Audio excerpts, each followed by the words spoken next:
눈에는 눈, 이에는 이. 저는 언제나 부모님께 죄스러운 마음을 가지고 살아왔습니다.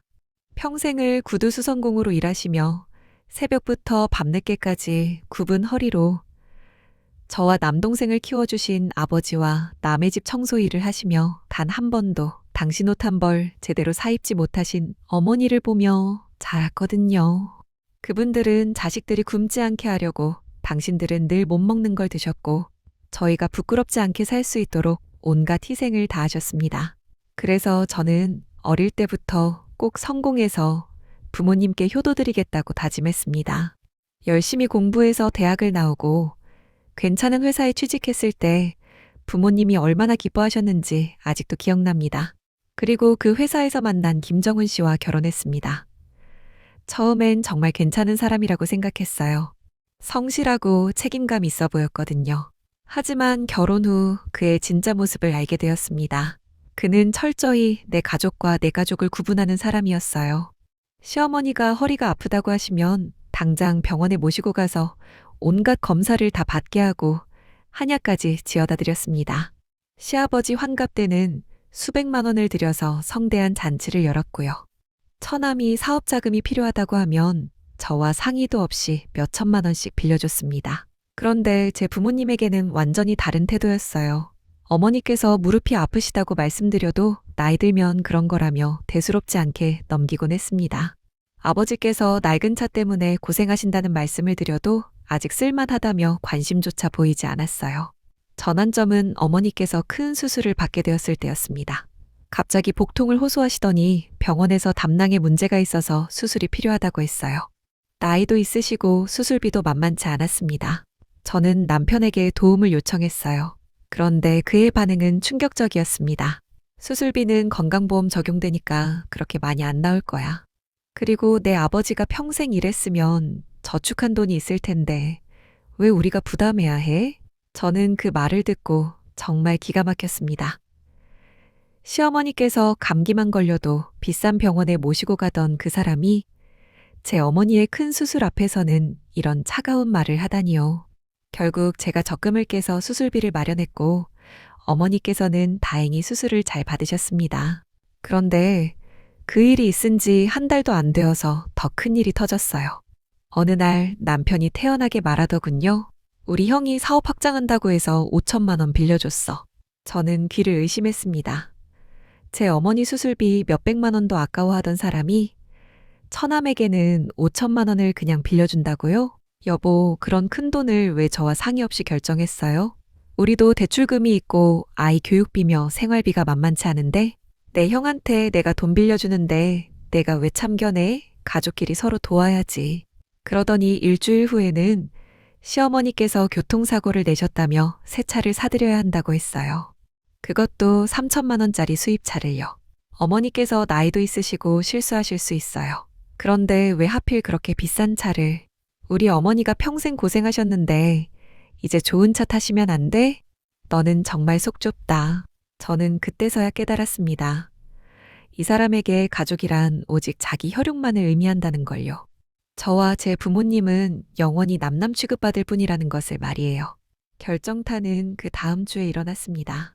아버지께서 30년 넘게 타시던 낡은 봉고차가 완전히 고장나서 수리비만 200만 원이 나온다고 하셨어요.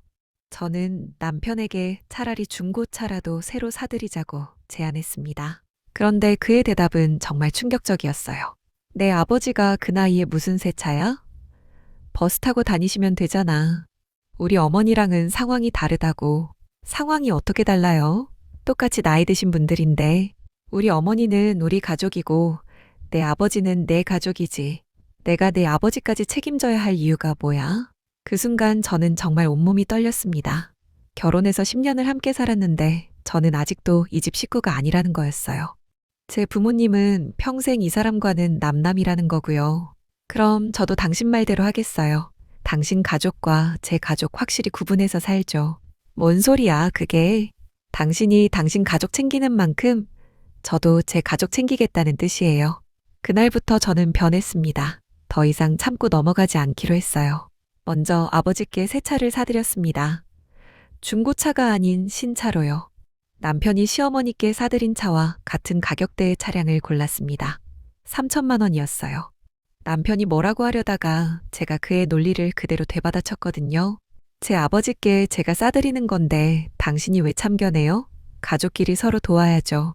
그 다음은 어머니를 위한 차례였습니다. 어머니께서 평생 무릎 통증으로 고생하고 계셨는데 한 번도 제대로 된 치료를 받아보신 적이 없으셨어요. 저는 최고급 정형외과에 모시고 가서 줄기세포 치료까지 받게 해드렸습니다. 비용은 800만 원이었어요. 여보, 그게 얼마나 비싼 건데 갑자기 왜? 당신이 어머니 한약 지어다 드릴 때는 뭐라고 안 했잖아요? 우리 어머니께서 평생 고생하셨는데 이제 좋은 치료 받으시면 안 돼요? 그러고는 부모님께서 30년 넘게 사신 낡은 집을 대대적으로 리모델링 했습니다. 낡은 보일러를 교체하고 화장실과 부엌을 완전히 새로 했어요. 벽지와 마루도 모두 바꾸고 가전제품도 전부 새 것으로 들여놓았습니다. 비용은 총 5천만 원 정도 들었어요. 남편은 그제서야 상황의 심각성을 깨닫기 시작했습니다. 야, 이 미친년아, 내가 지금 뭘 하고 있는 거야? 당신이 하던 대로 하는 거예요. 당신이 처남한테 5천만 원 빌려줄 때는 뭐라고 했죠? 가족끼리 서로 도와야 한다고요. 그건 다르다고. 내 돈으로 내 가족 돕는 거랑 너 같은 미친 짓이랑 같을 수가 있어? 다를 게 뭐예요? 제 돈으로 제 가족 돕는 건데요. 아니면 당신 말대로 우리 혼인관계부터 정리할까요? 저는 그 말과 함께 이혼 서류를 그의 앞에 내밀었습니다. 이미 변호사와 상담을 받아서 준비해둔 것이었어요. 너 진짜 미쳤구나, 이혼? 내가 이혼하고 뭘 할 수 있다고? 걱정 마세요. 당신 없이도 제 부모님과 함께 잘 살 수 있어요. 당신이 그토록 구분하고 싶어 했던 가족의 경계를 확실히 그어드리는 거예요. 남편은 며칠 동안 울고불고 난리를 쳤습니다. 시댁 식구들도 모두 나서서 저를 비난했어요. 하지만 저는 흔들리지 않았습니다. 10년 동안 참고 참았던 것들이 한순간에 터져나온 것 같았거든요. 그동안 당신은 저를 한 번도 가족으로 생각한 적이 없었잖아요. 당신 부모님과 형제들만 가족이었죠. 그럼 이제 정말로 남남으로 살아가면 되는 거 아닌가요? 결국 이혼이 성사되었습니다. 저는 그동안 모아뒀던 적금과 이혼 재산 분할로 받은 돈으로 부모님 근처에 작은 집을 마련했어요. 부모님께서는 처음에는 걱정하셨지만 제가 행복해하는 모습을 보시고는 안심하셨습니다. 지금 저는 혼자 살고 있지만 전혀 외롭지 않아요. 주말마다 부모님을 찾아뵙고 함께 시간을 보내고 있거든요. 아버지께서는 새 차를 정말 좋아하세요. 어머니께서는 무릎 치료를 받으신 후로 훨씬 건강해지셨고요. 가끔 옛 남편에 대한 소식을 들어요. 처남 사업이 망해서 빌려준 돈을 못 받게 되었다더군요. 시어머니는 또 사고를 내셔서 새로 산 차가 폐차되었다고 하고요. 그래도 저는 더 이상 그런 일들에 감정적으로 휘둘리지 않아요. 저는 그때서야 깨달았습니다. 진정한 가족이란 혈연이나 법적 관계가 아니라 서로를 진심으로 아끼고 존중하는 마음에서 시작된다는 것을요. 그리고 때로는 자신을 지키기 위해 단호해져야 한다는 것도 배웠어요. 눈에는 눈이에는 이라는 말이 복수를 의미한다고 생각했는데 사실은 공정함을 의미하는 것 같아요. 나를 대하는 만큼 너도 대하겠다는 평등의 원칙 말이에요. 저는 이제 그 원칙 안에서 당당하게 살아가고 있습니다.